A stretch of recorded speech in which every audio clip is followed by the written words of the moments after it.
ನಮಸ್ತೆ, welcome to ನಂದೋಸ್ life Kannada. ಇವತ್ತಿನ vlog hotel ಹತ್ರದಿಂದ start ಮಾಡ್ತಾ ಇದ್ದೀನಿ. ಪ್ಲೀಸ್ ಎಲ್ಲರೂ ಯಾರೆಲ್ಲ ಇನ್ನೂ ಚಾನಲ್ನ ಸಬ್ಸ್ಕ್ರೈಬ್ ಮಾಡ್ಕೊಂಡಿಲ್ಲ, ಪ್ಲೀಸ್ ಪ್ರತಿಯೊಬ್ಬರು ಚಾನಲ್ನ ನೋಡಿ ಸಬ್ಸ್ಕ್ರೈಬ್ ಮಾಡಿಕೊಂಡು ನನಗೆ ಸಪೋರ್ಟ್ ಮಾಡಿ ಅಂತ ಕೇಳ್ಕೊಳ್ತಾ ಇದ್ದೀನಿ. Please please please please subscribe ಮಾಡ್ಕೊಳ್ಳಿ, ಪೂರ್ತಿ ವಿಡಿಯೋ ನೋಡಿ ಸಪೋರ್ಟ್ ಮಾಡಿ. ಇವತ್ತಿನ ವ್ಲಾಗ್ 10:10 ಸ್ಟಾರ್ಟ್ ಮಾಡ್ತಾ ಇದ್ದೀನಿ. ಇನ್ನು ಯಾವುದೇ ರೀತಿ ಕೆಲಸ ಸ್ಟಾರ್ಟ್ ಮಾಡಿಲ್ಲ. ಆದರೆ ಒಂದು ಸಣ್ಣ ಹೋಟೆಲ್ ಹತ್ರ ಹೋಗಿದ್ನಲ್ಲ, ಅಲ್ಲಿ ಒಂದು 2-3 ದೋಸೆ ಹಾಕಿದೆ. ಅಲ್ಲಿಂದ ಒಂದು 2 ನಿಮಿಷ 3 ನಿಮಿಷದ ಕ್ಲಿಪ್ಪು, ಒಂದು 8 ಸೆಕೆಂಡ್ ಇಲ್ಲಾಂದರೆ 10 ಸೆಕೆಂಡ್ ಕ್ಲಿಪ್ ಆಗಿದೆ, ಅದಿದೆ. ಸೊ ಇನ್ನು ಈಗ ಪಾತ್ರೆ ಎಲ್ಲ ಆಲ್ರೆಡಿ ಉಜ್ಜಿಟ್ಬಿಟ್ಟು ಹೋಗ್ಬಿಟ್ಟಿದೆ. ಹೋಗ್ತಾ ಇರಬೇಕಾದ್ರೆ ರೂಮ್ ಕ್ಲೀನ್ ಮಾಡಬೇಕು, ಅಕ್ಕಿ ಮಾಡಬೇಕು. ಅಕ್ಕಿ ಎಲ್ಲ ಮಾಡಿದ್ರೆ ಧೂಳಾಗುತ್ತಲ್ಲ, ಮತ್ತು ಸ್ನಾನ ಮಾಡಿದಾಗ ಮಾಡಿದ್ರೆ ಫುಲ್ಲು ಬಟ್ಟೆ ಎಲ್ಲ ಗಲೀಜಾಗುತ್ತೆ. ಸೊ ಸ್ನಾನಕ್ಕೆ ಹೋಗೋಕ್ಕೂ ಮುಂಚೆನೇ ಅಕ್ಕಿ, ಬೇಳೆ, ಕಡಲೆಪಪ್ಪು ಎಲ್ಲನೂ ಕ್ಲೀನ್ ಮಾಡಿ ಇಟ್ಬಿಟ್ಟು ಹೋಗ್ಬಿಡೋಣ ಅಂತ ಹೇಳಿ ಅಂದ್ಕೊಂಡು ಇವಾಗ ಸ್ಟಾರ್ಟ್ ಮಾಡೋಣ ಅಂತ ಹೋಗ್ತಾ ಇದ್ದೀನಿ. ಸೊ ಇನ್ನೊಂದೇನಪ್ಪ ಅಂದರೆ, ಅವತ್ತಿನ ಕೆಲಸ ಅವತ್ತೇ ನಾನು ಮುಗಿಸ್ಕೊಂಬಿಟ್ರೆ ನನಗೆ ನಾಳೆ ಪ್ರೆಷರ್ ಜಾಸ್ತಿ ಆಗೋದಿಲ್ಲ. ಸೊ ಇವತ್ತು 5:45 ಪಾತ್ರೆ, ಗ್ಯಾಸು ಎಲ್ಲ ಕ್ಲೀನ್ ಮಾಡಿ, ಮನೆಯೆಲ್ಲ ಒರೆಸಿ, ಹೋಟ್ಲಿಗೆ ಎಲ್ಲ ಕೆಲಸ ಮುಗಿಸ್ಕೊಳ್ಳೋಷ್ಟರೊಳಗಾಗಿ ಸ್ವಲ್ಪ ಟೈಮ್ ಹಿಡಿತು. ಅದಕ್ಕೆ ಇವತ್ತು ಬೆಳಗ್ಗೆಯಿಂದ ವ್ಲಾಗ್ ಮಾಡೋಕ್ಕಾಗಿರಲಿಲ್ಲ. ಸೊ ಈಗ ಒಂದು 10 ಗಂಟೆಯಿಂದ ಸ್ಟಾರ್ಟ್ ಮಾಡ್ತಿದ್ದೀನಿ ವ್ಲಾಗ್ನ. ಇನ್ನು ಗ್ಯಾಸ್ 2 ಖಾಲಿಯಾಗಿದೆ ಮನೆಯಲ್ಲಿ. ಈ ರೂಮಲ್ಲೂ ಇಲ್ಲ, ಆ ರೂಮಲ್ಲೂ ಇಲ್ಲ, ಹೋಟೆಲ್ಗೆ ಒಂದೇ ಇರೋದು. ಆ್ಯಕ್ಚುಲಾಗಿ ನನಗೆ 3 ಸಿಲಿಂಡರ್ ಬೇಕು. 2 ಅಡುಗೆ ಮನೆಯಲ್ಲಿ ಸ್ಟಾಕ್ ಆಗಿ, ಒಂದು ಅಡುಗೆ ಮನೆಯಲ್ಲಿರುತ್ತೆ, ಒಂದು ಹೋಟೆಲ್ ರೂಮಲ್ಲಿರುತ್ತೆ, ಒಂದು ಹೋಟೆಲ್ ಹತ್ರ ತೊಗೊಂಬರೋದು ಇರುತ್ತೆ. ಒಟ್ಟು 2 ಸ್ಟವ್ ಉರಿಬೇಕು ಡೈಲಿ ಬೆಳಗ್ಗೆ. ಅಂಥದ್ದು ಇವತ್ತು ಒಂದೇ ಸ್ಟವ್, ಅದರಲ್ಲೇ ಟೀ ಕಾಫಿ ಎಲ್ಲ ಮಾಡ್ಕೊಂಡಿದ್ದು ಇವತ್ತು ನಾನು. ತುಂಬಾ ಕಷ್ಟ ಆಗ್ತಾಯಿತ್ತು ಇವತ್ತು. ಕಾಸು ಕೊಟ್ಟಿದ್ರು ಕೂಡ ಇನ್ನೂ ಸಿಲಿಂಡರ್ ಬಂದಿರಲಿಲ್ಲ ಕೊಡೋದಕ್ಕೆ. ಸೊ ಇವತ್ತು ಬಂದು ಕೊಡಲಿ ಅಂತೇಳಿ ಸಿಲಿಂಡರ್ ಕೂಡ ಆಲ್ರೆಡಿ ಖಾಲಿ ಸಿಲಿಂಡರ್ ಕೊಟ್ಟಿದ್ದೀನಿ. ಇನ್ನೊಂದು ಎಕ್ಸ್ಟ್ರಾ ಕೂಡ ತೊಗೋಬೇಕು, ಯಾಕಂದರೆ 2 ಕಡೆ ಬ್ಯಾಲೆನ್ಸ್ ಮಾಡೋದಕ್ಕೆ ಕಷ್ಟ ಆಗುತ್ತೆ. ಆ ಅಡುಗೆ ಮನೇಲಿದ್ದರೆ ಬಿಸಿನೀರು, ಕಾಫಿ, ಟೀಗೆ ಈ ಥರದಕ್ಕೆ ನನಗೆ ಸರಿ ಹೋಗ್ಬಿಡುತ್ತೆ. ಇನ್ನಿಲ್ಲಿದ್ದರೆ ಅಡುಗೆಗೆ ಅಂತ ತೊಂದರೆ ಇರೋದಿಲ್ಲ. ಬಟ್ ನಂಗೆ ಕಾಫಿ ಟೀ ಇಡಬೇಕಾದ್ರೆ ಬೆಳಗ್ಗೆ ಎದ್ದಿದ ತಕ್ಷಣ ಈ ರೂಮ್ಗೆ ಓಡಿ ಬರಬೇಕಾಗುತ್ತೆ, ಅದೇನೇ ತೊಂದರೆ. ಸೊ ಇನ್ನು ಯಾರೆಲ್ಲ ನನ್ನ ಚಾನಲ್ನ ಸಬ್ಸ್ಕ್ರೈಬ್ ಮಾಡ್ಕೊಂಡಿಲ್ಲ, ದಯವಿಟ್ಟು ಸಬ್ಸ್ಕ್ರೈಬ್ ಮಾಡ್ಕೊಳ್ಳಿ. ಹಾಗೆ ಪಕ್ಕದಲ್ಲಿರೋ ಬೆಲ್ ಬಟನ್ನ ಕ್ಲಿಕ್ ಮಾಡಿ, ನಾನು ಹಾಕೋಂಥ ವೀಡಿಯೋಸ್ ನಿಮಗೆ ಬರುತ್ತೆ. ಹಾಗೆ ಲೈಕ್ ಮಾಡೋದನ್ನ ಮರಿಬೇಡಿ. ನೀವು ಮಾಡೋ ಲೈಕ್ ನಂಗೆ ಹೊಸ ವೀಡಿಯೋಸ್ ಮಾಡೋದಕ್ಕೆ ಮೋಟಿವೇಶನ್ ಸಿಗ್ದಂಗೆ ಆಗುತ್ತೆ. ಹಾಗೆಯೇ ಎಲ್ಲ ವೀಡಿಯೋಸಲ್ಲೂ ಒಂಥರ ಎಮೋಷ್ನಲ್ ಆಗಿ ವೀಡಿಯೋಸ್ ಹಾಕ್ತಿದ್ದೀರಾ, ಏನಾದರೂ ತೊಂದರೆನಾ ಅಂತ ಕೇಳಿದ್ರೆ ಖಂಡಿತವಾಗ್ಲೂ ಇದೆ. ಏನಪ್ಪ ಅಂದರೆ, ನನ್ನ ಲಾಸ್ಟ್ ವ್ಲಾಗಲ್ಲಿ ಹೇಳ್ದಂಗೆ ಮನೆಯಲ್ಲಿ ಯಾರಿಗೋ ಶ್ಯೂರಿಟಿ ಹಾಕಕ್ಕೆ ಹೋಗಿ ನಮಗೆ ಅದ್ರ ಮೇಲೆ ಎಫೆಕ್ಟ್ ಹೊಡೆದು ನಾವು ಸ್ವಲ್ಪ ಜಗಳಾಡ್ಕೊಳೋ ಪರಿಸ್ಥಿತಿಗೆ ಬಂದುಬಿಟ್ಟಿತ್ತು. ಸೊ ಅದು ಈಗ ಇಬ್ಬರು ಮಾತಾಡ್ತಾ ಇಲ್ಲ, ಜಗಳ ಮಾಡ್ಕೊಂಡಿದ್ವಿ. ನಾನು ಮಾತಾಡ್ತಿರೋ, ಅವ್ರು ಮಾತಾಡ್ತಿಲ್ಲ. ಅಕ್ಕ ಹತ್ರ ಹೇಳ್ಬಿಟ್ಟಿದ್ಯಾ ನೀನು ಅಂತ. ಸೊ ಹಾಗೆ ಕೆಲವೊಂದು ಇರುತ್ತೆ, ಬಟ್ ಅವ್ರಿಗೆ ಅರ್ಥ ಆಗೋದಿಲ್ಲ. ಮನೇಲಿರೋ ನಮಗೆ ಗೊತ್ತಿರುತ್ತೆ ಅದ್ರ ನೋವೇನು ಅಂತ. ಅದರಿಂದ ಎಫೆಕ್ಟ್ ಹೊಡಿಯೋದು ನಮಗೆ ತಾನೇ. ಸೊ ಮಗಳು ಫೀಸ್ ಕಟ್ಟಿಲ್ಲ, ಅಮ್ಮ ಹಾರ್ಟ್ ಪೇಷಂಟು, ಅವ್ರಿಗೆ ಟ್ಯಾಬ್ಲೆಟ್ಸ್ ಅದು ಇದು ಎಲ್ಲ ಇರುತ್ತೆ. ಸೊ ನಾನೇನಾದರೂ ಕೆಲಸ ಮಾಡ್ತಿದ್ದೀನಿ, ಅದರಿಂದ ಏನಾದರೂ ಸ್ವಲ್ಪ ಏನಾದರೂ ಅಮೌಂಟ್ ಬಂದರೆ ಅದರಿಂದ ನನಗೆ ಒಂದು ಸ್ವಲ್ಪ ಅವ್ರ ಮೇಲೆ ಭಾರ ಹೇರೋದು ಕಡಿಮೆ ಆಗುತ್ತೆ. ಮಗಳ ಫೀಸ್ ನಾನು ಕಟ್ಕೋಬೋದು, ಅವ್ರ ಮೆಡಿಸನ್ಸ್ ಏನಾದರೂ ನೋಡ್ಕೋಬೋದು ಅಂತ ಅಂದ್ಕೊಂಡ್ರೆ. ಬಟ್ ನಾನು ಮಾಡೋ ಯಾವ ಕೆಲಸ ಕೂಡ ನನಗೆ ಕರೆಕ್ಟಾಗಿ ಕೈ ಹಿಡಿಯೋಲ್ಲ. ಸೊ ಹಾಗಾಗಿ ನಾನು ಕೂಡ ತುಂಬಾ ಯೋಚನೆ ಮಾಡಬೇಕಾಗುತ್ತೆ. ಸೊ ಇವಾಗ ಟಿಫನ್ನು ಇಡ್ಲಿ ತಂದು ಕೊಟ್ಟೆ ಹೋಟ್ಲ್ ಹತ್ರದಿಂದ. ಇಡ್ಲಿ ತಂದು ಅವ್ರಿಗೆ ಕೊಟ್ಬಿಟ್ಟು ಅವರು ತಿಂದರು. ನನಗೂ ತುಂಬ ಹೊಟ್ಟೆ ಹಸಿತಿತ್ತು. ಅದಕ್ಕೆ ನಾನು ನೈಟ್ ಟೊಮೆಟೊ ಗೊಜ್ಜು ಅನ್ನ ಇತ್ತು, ಚೆನ್ನಾಗಿತ್ತು ರಾತ್ರಿ ಟೊಮೆಟೊ ಗೊಜ್ಜು. ಆ ಟೊಮೆಟೊ ಗೊಜ್ಜು ಅನ್ನನ ಹಾಕ್ಕೊಂಡು ಇವಾಗ ತಿಂದುಬಿಟ್ಟು ಬಂದೆ. ಅಕ್ಕಿ ಮಾಡಬೇಕು. ನೆನ್ನೆ ಮಳೆ ಬೀಳುತ್ತೆ ಅಂತೇಳ್ಬಿಟ್ಟು ಎಲ್ಲ ಎತ್ಕೊಂಡ್ಬಂದು ಬಟ್ಟೆ ಒಳಗಡೆ ಹಾಕ್ಬಿಟ್ಟಿದ್ದೆ, ಮನೆಯೆಲ್ಲ ತುಂಬಿಸ್ಬಿಟ್ಟಿದ್ದೀನಿ. ಎತ್ಕೊಂಡೋಗಿ ಈಗ ಬಿಸಿಲಿಗೆ ಹಾಕಿ ಬಟ್ಟೆ ನೆನೆಸಿ ಅಕ್ಕಿ ಮಾಡಿ, ಆಮೇಲೆ ಬೇಕಾದ್ರೆ ಬಟ್ಟೆ ಆಮೇಲೆ ಒಕ್ಕೋಬೋದು ಅಂತೇಳಿ ಇಲ್ಲ ಬಟ್ಟೆ ಒಗೆದಾಕ್ಬಿಟ್ಟು ಒಂದೇ ಸತಿ ಆಮೇಲೆ ಸ್ನಾನಕ್ಕೆ ಹೋದರೆ ಆಯಿತು. ಆ್ಯಕ್ಚುಲಿ ನನ್ನದು ರೊಟೀನ್ ಹೇಗಿತ್ತು ಅಂದರೆ, ಮುಂಚೆ ನಾನು ಸ್ನಾನ ಮಾಡ್ದಿದ್ದು ಯಾವ ಕೆಲಸನೂ ಮಾಡ್ತಿರಲಿಲ್ಲ. ಸೊ ದಟ್ ಅದನ್ನು ನಾನು ಕಂಟಿನ್ಯೂ ಮಾಡಬೇಕು. ಹಾಗೇ ಹೇಗೆ ಅಂದರೆ, ಬೆಳಗ್ಗೆ 4 ಗಂಟೆಗೆ ಎದ್ದು ಚಕ ಅಂತ ಮನೆ ಕೆಲಸ ಎಲ್ಲ ಮುಗಿಸ್ಬಿಟ್ಟು ಸ್ನಾನ ಮಾಡಿ ದೇವ್ರ ದೀಪ ಹಚ್ಚೋದು. ಸೊ ಅದನ್ನ ನಾನು ಕಂಟಿನ್ಯೂ ಮಾಡಬೇಕು. ಬಟ್ ಇವತ್ತು ಹೋಟ್ಲ್ ಇಡ್ತಾರೋ ಇಡೋದಿಲ್ವೋ, ಒಂದೇ ಸಿಲಿಂಡರ್ ಅಲ್ವಾ, ಹೋಟ್ಲ್ ಇಡ್ತಾರೋ ಇಡೋದಿಲ್ವೋ ಅನ್ನೋ ಒಂದು ಕನ್ಫ್ಯೂಷನಲ್ಲಿ 5 o'clock ಎದ್ದೇಳೋಳು, ಹಾಗೆ ಮಲಗಿದ್ದೆ. 5 o'clock ಎದ್ದಿದ್ದಿದ್ರೆ ಪಾತ್ರೆ ಎಲ್ಲ ಉಜ್ಜಿಬಿಟ್ಟು 6 ಗಂಟೆ ಒಳಗಡೆ ಸ್ನಾನ ಕೂಡ ಆಗ್ತಿತ್ತು. ಸೊ ಹಾಗಾಗಿ ಎದ್ದಿರಲಿಲ್ಲ 5:45ಗೆ. ಸೊ ಇವ್ರು ಹೋಟ್ಲ್ ಇಡ್ತಾರೆ. ಇನ್ನು ಮಲಗಿದ್ರೆ ನನ್ನ ಕೆಲಸ ಆಗಲ್ಲ ಅಂತ ಹೇಳ್ಬಿಟ್ಟು ಎದ್ದೆ. ಯಾಕಂದರೆ ನಾನು ಬೇಗ ಇದ್ದಿದ್ದ ದಿನ ಹೋಟೆಲ್ ಲೀವ್ ಆಗ್ತಾರೆ, ನಂಗೆ ನಿದ್ದೆ ಸಾಕಾಗೋದಿಲ್ಲ. ಹೋಟೆಲ್ ನನಗೆ ಇಲ್ಲ ಅಂತ ಹೇಳ್ಬಿಟ್ರೆ ಚೆನ್ನಾಗಿ 7-7:30ವರೆಗೂ ನಿದ್ದೆ ಹೋಗ್ಬಿಡ್ತೀನಿ ನಾನು. ಸೋಮವಾರ ಲೀವ್ ಹಾಕಿದ್ರಲ್ಲ, ಅವತ್ತು ಲೀವ್ ಅಂತ ಗೊತ್ತಿಲ್ಲ, 5:15ಗೆಲ್ಲ ಎದ್ದಿದ್ದೆ ಅನಿಸುತ್ತೆ. ಅವತ್ತು ಬೇಗನೆ ಸ್ನಾನ ಕೂಡ ಆಗೋಗಿತ್ತು, ಕೆಲಸ ಕೂಡ ಆಗೋಗಿತ್ತು. ಆಮೇಲೆ ಇವ್ರು ಹೋಟೆಲ್ ಇಡಲ್ಲ, ಆಮೇಲೆ ನಾನು ನಿಧಾನ ಮಾಡಿದ್ದು, ಸ್ನಾನ ಕೂಡ ಲೇಟಾಗಿ 9 ಗಂಟೆ ಹಂಗೆ ಮಾಡಿದ್ದು.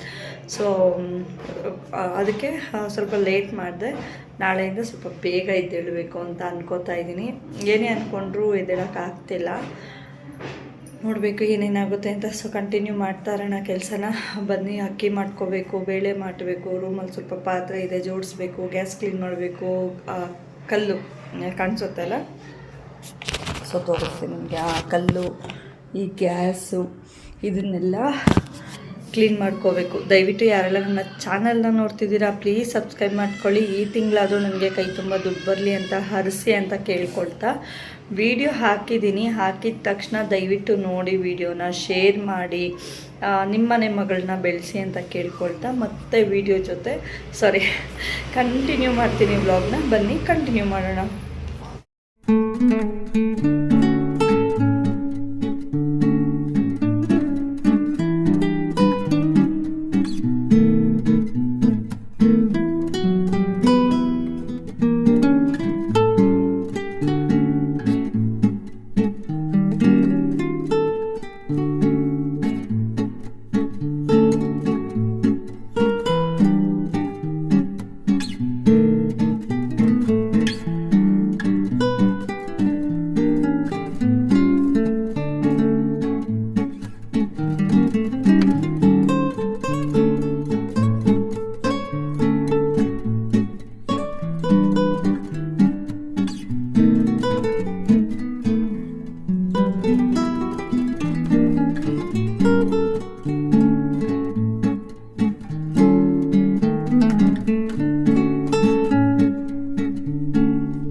ಎಲ್ಲ ಕೆಲಸ ಮುಗ್ದಿದೆ. ಸೊ ನಾನು ಆಚೆ ತೊಳೆಯೋದು ಆಲ್ರೆಡಿ ವಿಡಿಯೋದಲ್ಲಿ ತೋರಿಸಿದ್ದೀನಿ. ಸೊ ಏನಾಯಿತು ಅಂದರೆ ಆಚೆ ಎಲ್ಲ ತೊಳೆದು ಮಗುನ ಕರ್ಕೊಂಬಂದು 4:45 5 ಗಂಟೆ ಆಗಿತ್ತು ನಾನು ಸ್ನಾನಕ್ಕೆ ಹೋಗೋಷ್ಟರೊಳಗಾಗಿ. ಟೀ ಎಲ್ಲ ಕುಡಿದ್ಬಿಟ್ಟು ಸ್ನಾನಕ್ಕೆ ಹೋಗಿ ಸ್ನಾನದಿಂದ ಬಂದು ತಲೆ ಎಲ್ಲ ಬಾಚ್ಕೊಂಡು ಇವತ್ತು ದೀಪ ಹಚ್ಚಿಲ್ಲ. ಸೊ ಮೊಟ್ಟೆ ತಿಂದ್ಬಿಟ್ಟಿದ್ದೆ ಆಮ್ಲೆಟ್ ಹಾಕ್ಕೊಂಡು. ಸೊ ದೀಪ ಹಚ್ಚಿಲ್ಲ. ಆಮೇಲೆ ಅಂಗಡಿಗೆ ಹೋದೆ. ಅದಕ್ಕೂ ಮುಂಚೆ ಊಟ ಮಾಡಬೇಕಾದ್ರೆ ಸಬ್ಸಾರು ಮಾಡಿದ್ದೆ ಇವತ್ತಿನ ಫುಲ್ಲು ಡೀಟೇಲ್ಡ್ ಕೆಲಸ ಏನೇನಾಯಿತು ಅಂದರೆ, ಸೊ ಬೆಳಗ್ಗೆ 5:45 ಅಡುಗೆ ಮನೆ ಕ್ಲೀನ್ ಮಾಡಿರಲಿಲ್ಲ. ಫಸ್ಟ್ ಎದ್ದೆ ಅಡುಗೆ ಮನೆ ಕ್ಲೀನ್ ಮಾಡಿದೆ, ಪಾತ್ರೆ ಎಲ್ಲ ಉಜ್ಜಿ ಕಸ ಮಗಳಿಗೆ ಗುಡ್ಸಕ್ಕೆ ಹೇಳಿದೆ. ಸೊ ಆಮೇಲೆ ಹೋಟೆಲ್ ಕೆಲಸ ಎಲ್ಲ ಮಾಡಿಕೊಟ್ಬಿಟ್ಟು ಚಟ್ನಿ ರುಬ್ಬಿಟ್ಟು ರೂಮ್ ಒರೆಸಿ ಕಾಫಿ ಒಂದು ಇಟ್ಕೊಂಡೆ. ಅಲ್ಲಿಗಾಯಿತು. ಹೋಗ್ತಾ ಗಾಡಿ ಜೋಡಿಸೋಷ್ಟ್ರೊಳಗಾಗಿ ಪಾತ್ರೆ ಎಲ್ಲ ಕ್ಲೀನಾಗಿ ಪಾತ್ರೆ ಉಜ್ಜಿ ಎತ್ತಿಟ್ಬಿಟ್ಟೆ. ಇಷ್ಟು ಮಾಡಿದ್ದಾದಮೇಲೆ ಆಲ್ರೆಡಿ ವಿಡಿಯೋದಲ್ಲಿ ಎಲ್ಲನೂ ತೋರಿಸಿದ್ದೀನಿ. ಸೊ ಇನ್ನೇನಪ್ಪ, ಅಲ್ಲಿಂದ ಹೋಗಿ 9 ಗಂಟೆಗೆ ಬಂದು ಚಿಕ್ಕಮ್ಮ ಮನೆ ಹತ್ರ ಬಂದುಬಿಟ್ಟು ಅಲ್ಲಿಂದ ಸ್ವಲ್ಪ ಹೊತ್ತಿಗೆ ಬಂದು ಮನೆಗೆ ಬಂದರೆ ಗ್ಯಾಸ್ ಇರಲಿಲ್ಲ. ಅಮ್ಮಗೆ ಇಡ್ಲಿ ತೊಗೊಂಬಂದು ಕೊಟ್ಬಿಟ್ಟು ಮತ್ತು ಅಕ್ಕಿ ಮಾಡೋದಕ್ಕೆ ಅಂತ ಕುತ್ಕೊಂಡೆ. ಅಕ್ಕಿ ಮಾಡಿ ಏನು ಹೇಳ್ತಾರೆ, ಅವಲಕ್ಕಿ ಉದ್ದಿನಬೇಳೆ ಎಲ್ಲ ಮಾಡಿ ನನ್ನ ನಾದಿನಿ ಮನೆ ಹತ್ರ ಬರ್ತೀನಿ ಅಂದ್ಲು. ನಮ್ಮ ಮನೆ ಹತ್ರದಿಂದ ಹೋಗಿ ಅವಳನ್ನ ಅಲ್ಲಿಂದ ನಮ್ಮ ಊರೊಳಗಡೆಯಿಂದ ಅವಳನ್ನ ಕರ್ಕೊಂಬಂದು ಇಲ್ಲಿ ಬಿಟ್ಟು ಏನು ನಮ್ಮನೆ ಹತ್ರ ಬಿಟ್ಟೆ. 1 ಗಂಟೆಗೆ ಸಾಂಬಾರಿಗೆ ಅಕ್ಕಿಗೆ ಇಟ್ಟು ಮತ್ತೆ ರಿಟರ್ನ್ ಅವಳನ್ನ ಕರ್ಕೊಂಡೋಗಿ ಬಿಟ್ಬಿಟ್ಟು ಬರೋಷ್ಟೊಳಗಾಗಿ ಸಾಂಬಾರಿಗೆ ಬೆಂದೋಗಿತ್ತು. ಸೊ ಆಗ ಸಾಂಬಾರಿಗೆ ಬೆಂದಿದೆ ಅಂತ ಹೇಳಿಬಿಟ್ಟು ಮತ್ತೆ ನಾನೇನು ಮಾಡಿದೆ, ಅದನ್ನು ಸಾಂಬಾರಿಗೆ ಒಂದು ಕಡೆ ತೆಗೆದು ಮಿಕ್ಸಿಗೆ ಹಾಕಿ ಇಟ್ಟುಬಿಟ್ಟು ಅನ್ನ ಎಲ್ಲ ಗಂಜಿ ಬಸ್ತು ಮುದ್ದೆ ಮಾಡಿ ಅಮ್ಮನಿಗೆ ಊಟ ಇಟ್ಬಿಟ್ಟು ಆಮೇಲೆ ಆಮ್ಲೆಟ್ ಹಾಕಿ ಕೊಟ್ಟೆ. ಅವ್ರು ಊಟ ತಿಂದು. ಸೊ ಹಾಗೆಯೇ ನಾನು ಕೂಡ ಊಟ ತಿಂದ್ಬಿಟ್ಟೆ. ಸೊ ಮಗುಗೆ ಸ್ವಲ್ಪ ಆಮ್ಲೆಟ್ ಇಟ್ಟಿದ್ದೆ, ಅವಳು ಬಂದು ತಿನ್ಕೊಂಡ್ಲಿ ಅಂತ. ಆಮೇಲೆ ರೂಮ್ ಕ್ಲೀನ್ ಮಾಡಿ ಆಚೆ ತೊಳೆದು ಬಟ್ಟೆ ಒಣಗಾಕ್ಬಿಟ್ಟು ಬಂದು ಎಲ್ಲ ಕೆಲಸನೂ ಮುಗೀತು. ಅವಳನ್ನ ಕರ್ಕೊಂಬಂದು 5:15 ಊಟ ಮಾಡಿಬಿಟ್ಟು 5:15 ಟೀ ಕುಡಿದ್ಬಿಟ್ಟು 5 ಗಂಟೆಗೆ ರೂಮೆಲ್ಲ ಅಂದರೆ ತಲೆ ಬಚ್ಕೊಂಡು ಆಚೆ ಹೋದೆ. ಅಲ್ಲಿ ಅಂಗಡಿಗೆ ಹೋಗಬೇಕಿತ್ತು, ಸ್ವಲ್ಪ ಐಟಮ್ ಇತ್ತು ಚಿಕ್ಕಮ್ಮ ಅವ್ರಿಗೆ ಹಾಕೋಗೆ. ಅಂಗಡಿಗೆ ಹೋಗಿ ಐಟಮ್ ಹಾಕ್ಕೊಂಡು ಮನೆಗೆ ಬಂದೆ. ಅಲ್ಲಿ ಬಂದು ಸ್ವಲ್ಪ ಅಂಗಡಿಯೆಲ್ಲ ಬಿಸ್ಕೆಟ್ ಎಲ್ಲ ಸ್ವಲ್ಪ ಆ ಕಡೆ ಈ ಕಡೆ ಇತ್ತು. ಒಂದು 5 ರೂಪಾಯಿದು 10 ರೂಪಾಯಿದು ಮಿಕ್ಸ್ ಇತ್ತು. ಕೊಡೋರು ತುಂಬ ಕನ್ಫ್ಯೂಸ್ ಆಗ್ತಿದ್ರು. ಸೊ ಹಾಗಾಗಿ ಒಂದು ಸ್ವಲ್ಪ ಹೊತ್ತಿದ್ದು ಅದನ್ನ ಅಲ್ಲಿ ಮುಗಿಸ್ದೆ. ಮನೆಗೆ ಬಂದೆ, ಒಂದು ಸ್ವಲ್ಪ ಫೋನ್ ನೋಡಿದೆ. ಈಗ ಏನಾದರೂ ಮಾಡೋಣ ಅಂತ ಹೇಳಿ ಬಂದೆ. ಅನ್ನಕ್ಕೆ ಇಟ್ಟಿದ್ದೀನಿ, ಅನ್ನ ಹಾಕ್ತಿದ್ದೆ, ಮುದ್ದೆ ಮಾಡಬೇಕು. ಟೊಮೆಟೊ ಚಟ್ನಿ ಮಾಡೋಣ ಅಂತ ಅಂದ್ಬಿಟ್ಟು ತೊಗೊಂಡಿದ್ದೀನಿ. ಏನೇನು ತೊಗೊಂಡಿದ್ದೀನಿ ಅಂದರೆ ಮೆಣಸಿನ್ಕಾಯಿ, ಕೊಬ್ಬರಿ, ಒಂದು 4 ಟೊಮೆಟೊ, ಒಂದು 4 ಈರುಳ್ಳಿ, ಇದ್ದರೆ ಬೆಳ್ಳುಳ್ಳಿ, ಸ್ವಲ್ಪ ಜೀರಿಗೆ, ಇಷ್ಟನ್ನು ಹಾಕ್ಬಿಟ್ಟು ಚೆನ್ನಾಗಿ ಒಗ್ಗರಣೆ ಇದು ಮಾಡ್ಕೊಂಬಿಟ್ಟು, ಬೇಕು ಅಂದರೆ ಕೊಬ್ಬರಿನ ಹಾಕ್ಕೋಬೋದು, ಇಲ್ಲಾಂದರೆ ಇಲ್ಲ ಬೆಳ್ಳುಳ್ಳಿ ಥರನೇ ಸ್ಕಿಪ್ ಮಾಡ್ಕೋಬೋದು. ಇಷ್ಟನ್ನು ಹಾಕ್ಬಿಟ್ಟು ಚೆನ್ನಾಗಿ ಎಣ್ಣೆಯಲ್ಲಿ ಬಾಡಿಸಿ ಇದಕ್ಕೆ ಕಡಲೆಬೇಳೆ ಉದ್ದಿನಬೇಳೆ ಬೇಕಾದರೂ ಹಾಕ್ಕೋಬೋದು. ಎಲ್ಲನೂ ನಿಮಗೆ ಬೇಕು ಅಂದರೆ ಹಾಕ್ಕೋಬೋದು, ಇಲ್ಲಾಂದರೆ ಇಲ್ಲ. ಸೊ ಹಾಕಿದ್ದಾದಮೇಲೆ ಅದನ್ನ ಚೆನ್ನಾಗಿ ಎಣ್ಣೆಯಲ್ಲಿ ಬಾಡಿಸ್ಬಿಟ್ಟು ನಾನು ತೋರಿಸ್ತೀನಿ ಅದನ್ನು ಹೇಗೆ ಅಂತ. ಎಣ್ಣೆಲಿ ಚೆನ್ನಾಗಿ ಬಾಡಿಸ್ಬಿಟ್ಟು ಆಮೇಲೆ ನೀವು ಮಿಕ್ಸಿಗೆ ಹಾಕ್ಕೊಂಡು ಒಂದು ಒಗ್ಗರಣೆ ಕೊಟ್ಟರೆ ತುಂಬಾ ಚೆನ್ನಾಗಿರುತ್ತೆ. ಮುದ್ದೆ, ಚಪಾತಿ, ರೈಸು, ಅನ್ನ ಎಲ್ಲದಕ್ಕೂ, ಚಪಾತಿ, ಅನ್ನ ಎಲ್ಲದಕ್ಕೂ ಚೆನ್ನಾಗಿರುತ್ತೆ, ರೊಟ್ಟಿಗೂ ಚೆನ್ನಾಗಿರುತ್ತೆ. ಸೊ ಇದನ್ನ ಮಾಡ್ಕೊಳ್ಳೋಣ. ಸ್ವಲ್ಪ ಸೊಪ್ಪು ಸಾಂಬಾರಿದೆ, ಬಿಸಿ ಇಟ್ಬಿಡೋಣ ಅಂತ. ಆಲ್ರೆಡಿ 8:30 ಆಗ್ತಾಯಿದೆ. ಸೊ ಇನ್ನು ಮುದ್ದೆಗೆ ಇಟ್ಟರೆ ಸರಿ ಹೋಗುತ್ತೆ. 9 ಗಂಟೆ 9:15ಗೆ ಅಂಗಡಿ ಹತ್ರ ಸ್ವಲ್ಪ ಹೋಗಿ ಅಲ್ಲಿ ಇಟ್ಬಿಟ್ಟು ಬರೋಣ ಅಂತ ಅಂದ್ಕೊತಾ ಇದ್ದೀನಿ. ಸೊ ಗೊತ್ತಿಲ್ಲ ಹೋಗ್ತೀನೋ ಹೋಗೋದಿಲ್ಲ ಅಂತ. ಇನ್ನೊಂದೇನಪ್ಪ ಅಂದರೆ ಹೆಣ್ಣು, ಮೊನ್ನೆ ಒಂದು ವಿಡಿಯೋ ನೋಡ್ತಿದ್ದೆ. ಸೊ ಇದರಲ್ಲೇ ಹೇಳ್ಬಿಡ್ತೀನಿ, ಸಪ್ರೇಟ್ ವಿಡಿಯೋ ಏನು ಮಾಡೋಕ್ಕೆ ಹೋಗೋದಿಲ್ಲ. ಏನಪ್ಪ ಅಂದರೆ ಒಬ್ಬರು ಜಡ್ಜ್ ಹೇಳ್ತಾರೆ, ಅದು ತುಂಬ ಹೆಂಗೆ ಮನ್ಸಿಗೆ ತಾಟುತ್ತೆ ಅಂದರೆ 10 ನಿಮಿಷ ನಾವು ವೀಡಿಯೋಸ್ನ ನೋಡ್ತಾನೇ ಇರೋಣ ಅನ್ಸುತ್ತೆ. ಅವ್ರ ವಾಯ್ಸ್ ಆಗಿರ್ಬೋದು, ಅವ್ರು ಮಾತಾಡಿದ್ದು ಇದಾಗಿರ್ಬೋದು, ತುಂಬ ಚೆನ್ನಾಗಿತ್ತು. ಹೆಣ್ಣು ಮಕ್ಕಳು ಆಸ್ತಿಗೋಸ್ಕರ ಹೋಗ್ತೀರಾ, ಅದನ್ನು ನೀವು ಅರ್ಧಕ್ಕರ್ಧ ಕೊಡು ಅಂತ ಕೇಳ್ತೀರಾ. ಗಂಡು ಮಗ ಎಷ್ಟೆಲ್ಲ ಕಷ್ಟಪಡ್ತಾನೆ,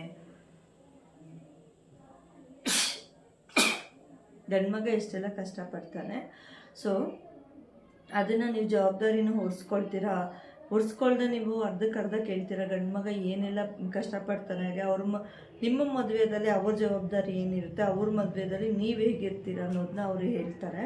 ಸೊ ಅದು ನನಗೆ ಕರೆಕ್ಟ್ ಅಂತ ಅನ್ನಿಸ್ತು. ಆದರೂ ಅಲ್ಲಿ ಕೆಲವೊಂದು ಪಾಯಿಂಟ್ಸ್ ಇದ್ದಾವೆ, ಕರೆಕ್ಟ್ ನಾನು ಒಪ್ಕೋತೀನಿ. ಈಗ ತುಂಬ ಜನ ಹೆಣ್ಮಕ್ಳು ಏನಂದರೆ ಅರ್ಧಕ್ಕರ್ಧ ಜಮೀನು ಕೇಳ್ತಾರೆ. ನಾನು ಕೂಡ ಕೇಳಿದ್ದೀನಿ. ಬಟ್ ನಾನು ಕೇಳಿರೋ ಜಾಗದಲ್ಲಿ ನನ್ನ ಮದುವೆ ಸಾಲ ನಾನು ಒಪ್ಕೊಳ್ಳೋಕೆ ರೆಡಿ ಇದ್ದೀನಿ. ಅಮ್ಮನಿಗೆ ಅಪ್ಪಂದು ಡೆತ್, ನಾನು ಲಾಸ್ಟ್ ಟೈಮ್ ಹೇಳಿದ್ದೀನಿ, ಡೆತ್ ಆದಾಗಿಂದ ಅವರ ಕಾರ್ಯ ಎಲ್ಲ ಮುಗಿದೋವರೆಗೂ ಅವನಿಷ್ಟು ಖರ್ಚು ಮಾಡಿದ್ದಾನೆ ತಮ್ಮ, ಅದನ್ನಲ್ಲಿ ಅರ್ಧ ಕೊಡೋಕೆ ನಾನು ರೆಡಿ ಇದ್ದೀನಿ. ಅಮ್ಮನ ಹಾಸ್ಪಿಟಲ್ ಖರ್ಚನ್ನು ಆಲ್ರೆಡಿ ನಾವು ಜಮೀನು ವಿಷಯ ಮಾತಾಡೋಕ್ಕೆ ಮುಂಚೆನೇ ಅವ್ನು ಹೇಳಿದ್ದ ನನಗೆ, ಅಮ್ಮನ ಹಾಸ್ಪಿಟಲ್ ಖರ್ಚಲ್ಲಿ ನೀನು ಕೊಡಬೇಕು, ಅಪ್ಪನ ಹಾಸ್ಪಿಟಲ್ ಖರ್ಚಲ್ಲಿ ನೀವು ಕೊಡಬೇಕು ಅಂತ ಕೊಡೋಕೆ ನಾನು ರೆಡಿ ಇದ್ದೀನಿ. ಸೊ ಅವ್ರು ಹೇಳಿದ ಮಾತಿಗೆ ಇದು ನನಗೆ ಮಾತಾಡಬಾರ್ದು ನನಗೆ ಗೊತ್ತಿಲ್ಲ. ಅಕಸ್ಮಾತಾಗಿ ಅವರೇನಾದರೂ ನೋಡ್ತಿದ್ದೆ ಈ ವಿಡಿಯೋನ, ಸೊ ಅವ್ರಿಗೆ ಏನು ಅನಿಸುತ್ತೋ ಗೊತ್ತಿಲ್ಲ. ಅವರೇನಾದರೂ ನೋಡ್ತಿದ್ದೆ, ಸರ್ ಸಾರಿ, ಸೊ ಇದು ನಾವು ಮಾತಾಡಬಾರ್ದು ಗೊತ್ತಿಲ್ಲ. ಸೊ ಏನಂದರೆ ನೀವು ಹೇಳಿದ್ದು ನಾನು ತುಂಬ ಸತಿ ನಿಮ್ಮ ವೀಡಿಯೋಸ್ನ ನೋಡಿದ್ದೀನಿ, ಯಾರೋ ಶೇರ್ ಮಾಡಿದ್ರು ಕೋಲಾರ ಮೆನ್ಯೂ ಅಂತ, ನಾವು ಕೂಡ ಕೋಲಾರದವರೇನೆ. ಸೊ ಏನಪ್ಪ ಅಂದರೆ ನೀವು ಹೇಳಿದ್ದೆಲ್ಲ ನಿಜ. ಕೆಲವೊಬ್ಬರು ಏನೋ ಅಂದರೆ ಅದನ್ನು ಹೊಡ್ಸ್ಕೊಳ್ಳೋದಿಲ್ಲ, ನಾನೇ ಹೊಡ್ಸ್ಕೋಬೇಕು ಅಂತ ಹೇಳಿ ತುಂಬ ರ್ಯಾಶಾಗೆಲ್ಲ ಮಾತಾಡ್ಬಿಟ್ಟು ಅರ್ಧಕ್ಕರ್ಧ ಜಮೀನಿಗೆ ಹೋಗಿ ಕೇಸ್ ಹಾಕಿ ತಗೋತಾರೆ. ಬಟ್ ತುಂಬ ಜನ ಹೆಣ್ಮಕ್ಳು ಅವರು ಅಪ್ಪ ಅಮ್ಮನ ಕಡೆಯಿಂದ ಏನೂ ಮದುವೆ ಮಾಡಿರೋದಿಲ್ಲ, ಇಲ್ಲ ಇನ್ನೇನೋ ಅವ್ರಿಗೆ ತುಂಬ ಕಷ್ಟ ಕೊಡ್ತಿರ್ತಾರೆ, ಒಂದು ಕಷ್ಟ ಕಾಲದಲ್ಲಿ ಆಗಿರೋದಿಲ್ಲ.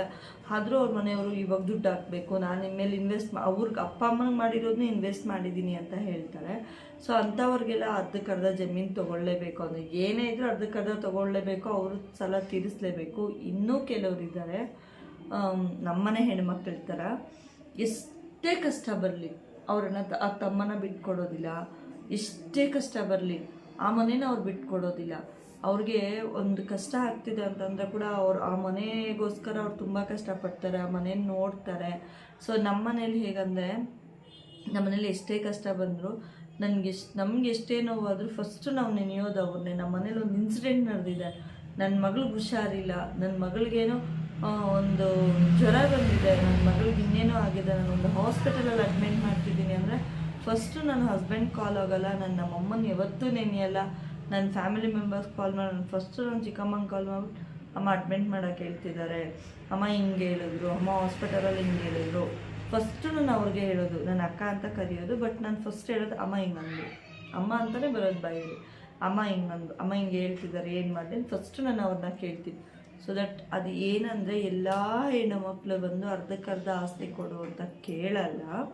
ಎಲ್ಲ ಹೆಣ್ಣುಮಕ್ಳು ನನ್ನ ಜವಾಬ್ದಾರಿನೆಲ್ಲ ವಹಿಸ್ಕೊಳ್ದೇನೆ ನೀನು ನಂಗೆ ಅರ್ಧಕ್ಕರ್ಧ ಕೊಟ್ಬಿಡು, ಎಲ್ಲ ನೀನೇ ನೋಡ್ಕೊ ಅಂತ ಹೇಳಲ್ಲ. ಸಾರಿ ಸರ್, ನನಗೆ ಹೇಳ್ಬೋದೋ ಗೊತ್ತಿಲ್ಲ. ಸೊ ನಾನು ಹೇಳ್ಬಿಟ್ಟಿದ್ದೀನಿ, ನನಗೆ ಅನ್ನಿಸ್ತು, ನಾನು ಹೇಳ್ಬಿಟ್ಟಿದ್ದೀನಿ ಇದನ್ನು. ಸೊ ನನಗಿದು ಅನುಭವ ಆಗಿದ್ದ ಪ್ರಕಾರ ಜಮೀನು ಅನ್ನೋದು ನಾವು ಕಷ್ಟಪಟ್ಟು ಸಂಪಾದನೆ ಮಾಡಿದ್ದು ಅಲ್ವೇ ಅಲ್ಲ. ನಮ್ಮ ತಾತಂದರು ನಮ್ಮ ಅಪ್ಪಂದರು ಸಂಪಾದನೆ ಮಾಡಿಟ್ಟಿರ್ತಾರೆ ನನ್ನ ಮಕ್ಕಳಿಗೋಸ್ಕರ ಅಂತ. ನಮ್ಮಪ್ಪನ ಮನಸ್ಸಲ್ಲಿ ಇದ್ದಿದ್ದು ಒಂದೇ, ನನಗೆ 2 ಕಣ್ಣು ಬೇಕು, ಒಂದು ಕಣ್ಣು ಸುಣ್ಣ ಒಂದು ಕಣ್ಣು ಬೆಣ್ಣೆ ನಾನು ಇರಲ್ಲ, ನನಗೆ 2 ಕಣ್ಣು ಬೇಕು, ನನ್ನ ಮಕ್ಕಳಿಬ್ಬರು ಚೆನ್ನಾಗಿರಬೇಕು ಅನ್ನೋ ನಮ್ಮಪ್ಪ ತುಂಬ ಚೆನ್ನಾಗಿ ಇದು ಮಾಡ್ತಾಯಿದ್ರು. ನಮ್ಮ ಅಪ್ಪನಿಗೆ ಅದು ಆಸೆ ಕೂಡ.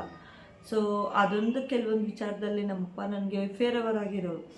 ನೀನು ದುಡ್ಡು ತೊಗೋಬಾ, ನಿನ್ನ ಹೆಸರು ನಾನು ಮಾಡಿಕೊಡ್ತೀನಿ, ನೀನು ದುಡ್ಡು ತೊಗೋಬಾ, ನಿನಗೆ ವಿಲ್ ಬರ್ಕೊಡ್ತೀನಿ, ನನ್ನ ಯಾರನ್ನೂ ನಂಬೋದಿಲ್ಲ, ನಿಮ್ಮಮ್ಮನ ನಿನ್ನ ತಮ್ಮನ ನಂಬೋದಿಲ್ಲ ಅಂತ ನಮ್ಮಪ್ಪ ಹೇಳ್ತಿದ್ರು. ಬಟ್ ನನ್ನ ಮನಸ್ಸಲ್ಲಿ ಏನಾದರೂ ಅದು ಇದ್ದಿದ್ದರೆ ಇವತ್ತು ನಾನು ಅದನ್ನು ಮಾಡಿಸ್ಕೊಂಡು ನಾನು ಮತ್ತೆ ಅದು ನಮ್ಮಪ್ಪನ ಭಾಗ ಅದು ಬಂದಿದೆ ನನಗೆ, ನನ್ನ ಭಾಗ ನನಗೆ ಕೊಡು ಅಂತ ಹೇಳಿ ನಾನು ಹೋಗಿ ಫೈಟ್ ಮಾಡ್ಬೋದಿತ್ತು. ಬಟ್ ನಂಗೆ ಅದು ಬೇಡ, ಅವನು ಇರೋದೊಬ್ಬನು ಚೆನ್ನಾಗಿರಲಿ ಅಂತ ಹೇಳಿ ನಾನು ಅದನ್ನು ಅಲ್ಲಿಗೇನೆ ಇದು ಮಾಡಿದ್ದೆ. ಸೊ ಇವಾಗ ಏನಾಗ್ತಿದೆ ಅಂದರೆ, ಒಂದು ಅಪ್ಪ ಅಮ್ಮನಿಗೆ ನೋಡೋದು ಕೂಡ ಒಂದು ಇನ್ವೆಸ್ಟ್ಮೆಂಟ್ ಥರ ನೋಡ್ತಾರಲ್ಲ ಅವ್ರಿಗೆ, ಅದು ಏನು ಅಂತಲೇ ಗೊತ್ತಾಗ್ತಿಲ್ಲ, ಅದು ಒಂದು ಇನ್ವೆಸ್ಟ್ಮೆಂಟ್ ಅಂತಲೇ ನೋಡ್ತಿದ್ದಾರೆ. ಸೊ ಓಕೆ ಒಪ್ಕೊಳ್ಳೋಣ, ಎಷ್ಟು ಜನ ಮಕ್ಕಳಿದ್ದಾರೆ ಅಷ್ಟು ಜನ ಮಕ್ಕಳ ಮೇಲೆ ಬೀಳುತ್ತೆ ಜವಾಬ್ದಾರಿ, ನಾನು ಇಲ್ಲ ಅಂತ ಹೇಳೋದಿಲ್ಲ.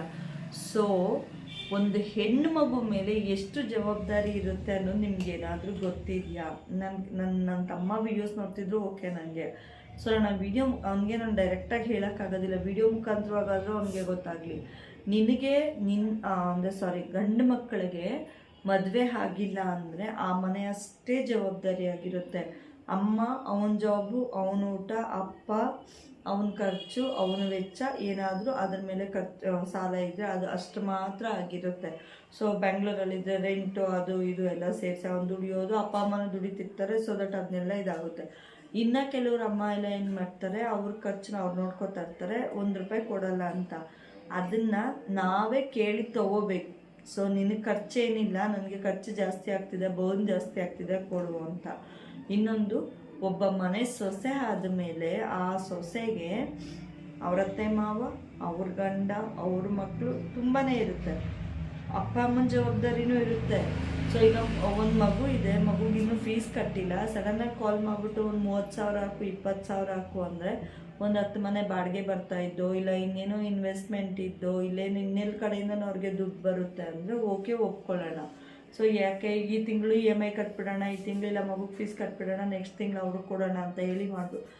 ಏನೂ ಇಲ್ಲ, ಫುಟ್ಪಾತ್ ಮೇಲೆ ನಿಂತ್ಕೊಂಡು, ಇಲ್ಲ ಕೂಲಿ ಕೆಲಸ ಮಾಡಿ, ಇಲ್ಲ ಮನೆ ಕೆಲಸ ಮಾಡಿ ದುಡಿದು ತಿನ್ನುವಂಥ ಹೆಣ್ಮಕ್ಳಿಗೆ ಯಾರು ಎಷ್ಟೇ ಇದು ಮಾಡಿದ್ರೆ ಕೂಡ ಅರ್ಥ ಆಗದೆ ಇರೋ ಪರಿಸ್ಥಿತಿಯಲ್ಲಿ ಅಂಥ ಹೆಣ್ಮಕ್ಳಿಗೆ ಏನು ಅಂತ ಅವ್ರು ನೀವೆಷ್ಟು ಕೇಳಿದ್ರು ಕೊಡೋದಕ್ಕೂ ಅವ್ರಿಗೆ ಇರೋದಿಲ್ಲ.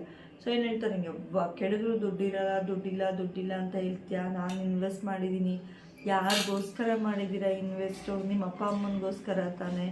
ಸೊ ಫೈಟ್ ಮಾಡಿ, ನೀವು ಕೊಡಬೇಕಾಗಿರೋದ್ರಲ್ಲಿ ನೀನು ಸ್ವಲ್ಪ ತಗೋ, ನನಗೂ ಸ್ವಲ್ಪ ಕೊಡು, ನನಗೆ ಖರ್ಚಿದೆ ಅಂತ ಹೇಳಿ.